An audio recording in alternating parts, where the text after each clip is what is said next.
우리가 이 지역주의를 끊어내지 못하면 대한민국의 정치는 한 발자국도 앞으로 나아갈 수 없습니다. 이 땅의 젊은이들이 호남 출신이냐 영남 출신이냐에 따라서 사실상 정당 선택을 강요받는 것이 아니라 자신들의 철학과 사상, 추구하는 가치에 따라서 자유롭게 정당을 선택하고 꿈을 펼칠 수 있는 그런 정치 풍토를 만들어줄 책무가 오늘 우리 국회에 있습니다.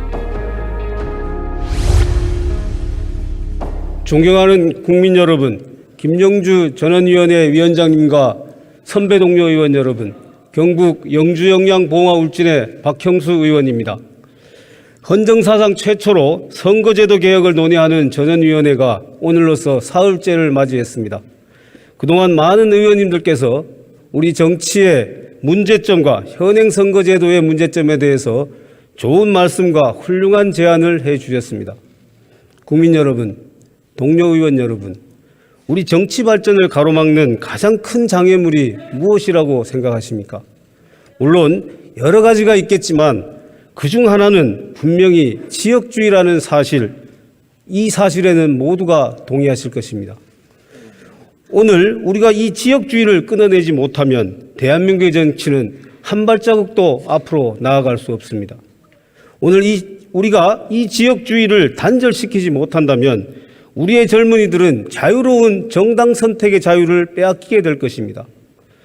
어떻게 호남에서 태어난 사람은 날 때부터 친민주당 DNA를 가지고 날 수 있으며 영남에서 태어난 사람들은 날 때부터 보수일 수가 있겠습니까?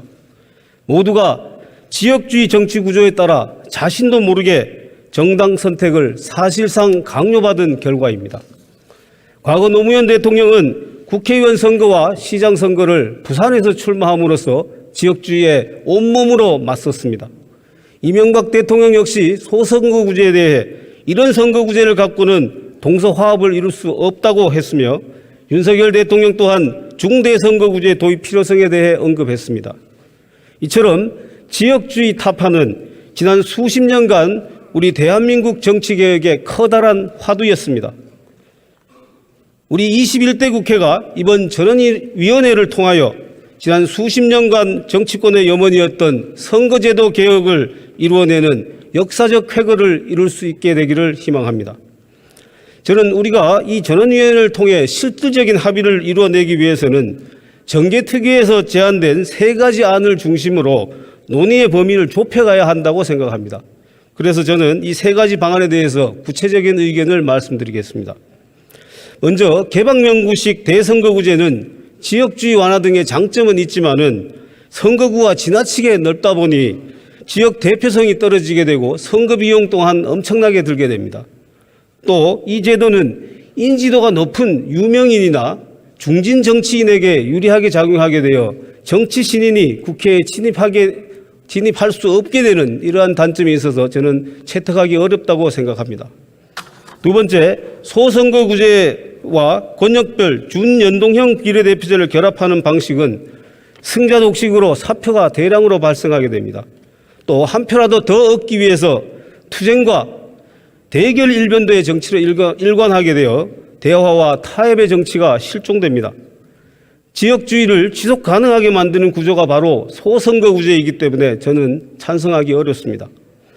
저는 결국 지역주의를 극복하고 대결 구도의 정치를 바꿀 수 있는 가장 현실적인 방안은 도농복합 선거구제를 도입하는 방안이라고 생각합니다. 전국적으로 중선거구제를 실시할 경우에는 많은 분들께서 이미 말씀하신 바와 같이 지역 대표성 문제가 발생합니다. 또한 7개 내지 8개의 시군이 결합하는 거대 선거구가 탄생하게 되는데 이렇게 되면 지역 현안 자체를 파악하는 것이 불가능하게 됩니다. 그래서 저는 전국적 중선거구 채택은 사실상 어렵다고 생각합니다. 도농복합 선거구제 실시를 위해서 구체적으로 논의돼야 될 문제는 하나의 중선거구에서 몇 명을 선출할 것인지 또 중선거구제를 실시해야 될 도시 선정 인구 기준을 어떻게 할 것인지입니다. 저는 하나의 중선거구제에서 선출할 의원 정수를 2명으로 할 경우에는 거대 정당이 나눠먹기를 할 가능성이 높기 때문에 3명 이상으로 해야 된다고 생각합니다. 또한 5명 이상을 선출하게 된다면 득표율 10% 미만의 사람도 당선될 수 있게 돼서 대표성의 문제가 생길 수 있고 또 군소정당 난립의 문제도 생길 수 있습니다.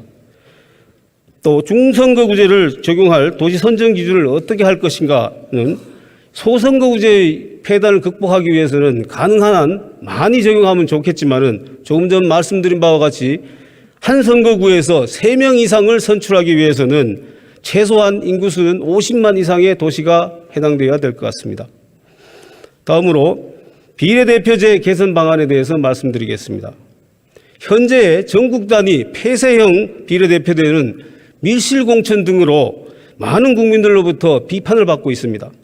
이러한 폐단을 시정하기 위해서는 권역별 비례대표제를 채택화돼 개방형으로 하는 것이 좋다고 생각합니다. 다만 그 권역을 수도권, 호남, 영남권과 같은 식으로 나눈다면 이것은 지역주의를 더 공고하게 하는 것이기 때문에 저는 찬성할 수 없습니다. 저는 비례대표의 권역을 동서로 묶는 방식이 적합하다고 생각합니다.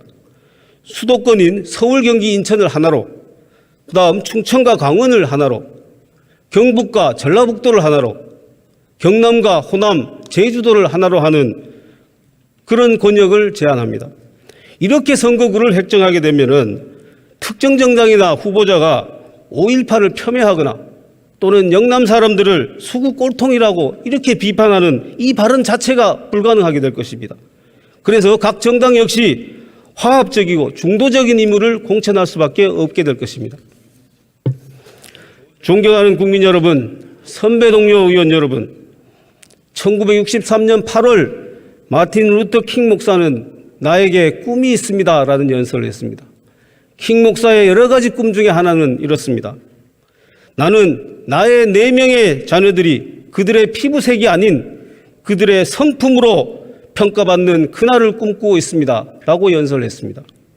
이 땅의 젊은이들이 호남 출신이냐 영남 출신이냐에 따라서 사실상 정당 선택을 강요받는 것이 아니라 자신들의 철학과 사상, 추구하는 가치에 따라서 자유롭게 정당을 선택하고 꿈을 펼칠 수 있는 그런 정치 풍토를 만들어줄 책무가 오늘 우리 국회에 있습니다. 대한민국 정치 발전을 위해서 승자 독식으로 민주주의 정치를 끝내기 위해서 망국적인 지역주의를 극복하기 위해서 이번에 선거제도를 반드시 개혁합시다. 경청해 주셔서 감사합니다.